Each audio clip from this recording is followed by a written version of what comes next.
இருட்டாச்சு, வெடி அடிக்க போறாங்களோ? கன்ஃபார்ம் வினிஷ் வெடிதான். யார வெடி அடிக்க போறாங்க? அங்கே வயசு அங்கே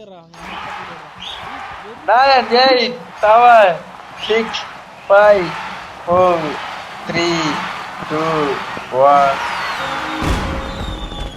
வாவ், என்னடா போயிடுச்சு.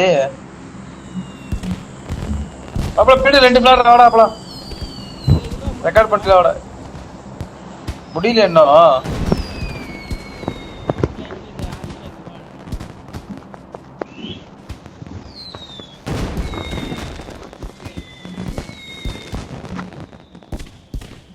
ஏய், இந்த மேட்ச்ல சிக்கன் டின்னர் அடிச்சா நம்ம தான் இந்த வருஷத்தோட முதல் சிக்கன் டின்னரா?